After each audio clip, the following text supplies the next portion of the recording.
I want to welcome you to the Monday morning reset where we are working our way through the Beatitudes.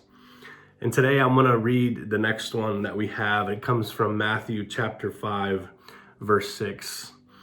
It says, "Blessed are those who hunger and thirst for righteousness, for they will be satisfied." There are a few things I want to point out from this little verse that I think will help us get a deeper understanding of what maybe the original audience would have heard. It says, "Blessed are those who hunger and thirst." And I was thinking about this, and I know that in today's world, we don't really know what it's like to go hungry.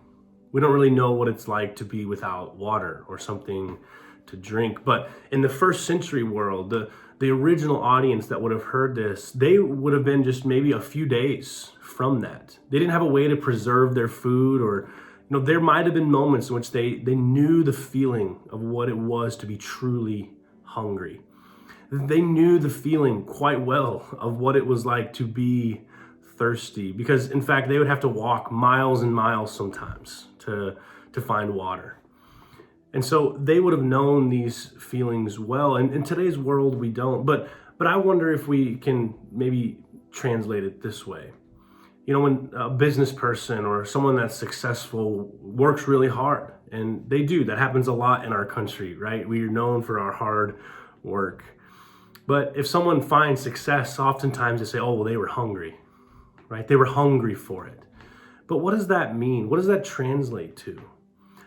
I think that if you're truly hungry, it means that you're willing to go to all lengths to find nourishment, to find success, to find pleasure, whatever it may be. You're willing to go to all lengths because of that hunger pain, that desire, that strong desire.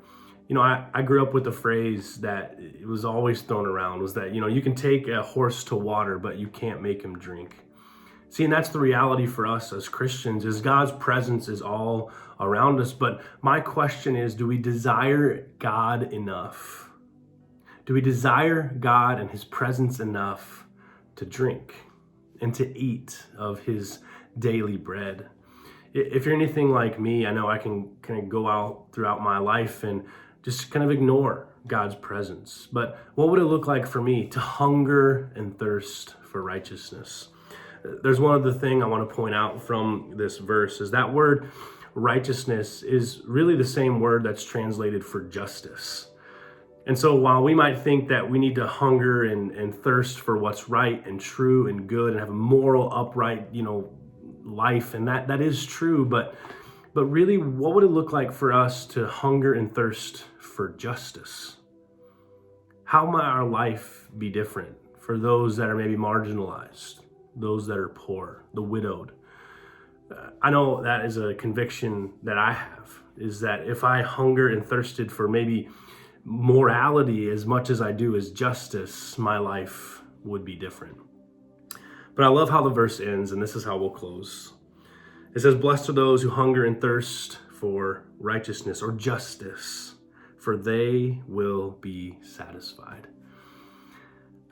I just want to challenge you today as you kick off your week, that you would find maybe those deep hunger pains, those deep longings for the things of God, and specifically justice. And so maybe spend some time praying this morning about some of the injustices that you see around you. And I think, as the scripture promises us, if we hunger and thirst for justice, that we will be satisfied. And that's my prayer for you, is that you would experience the satisfaction of God this week. Grace and peace.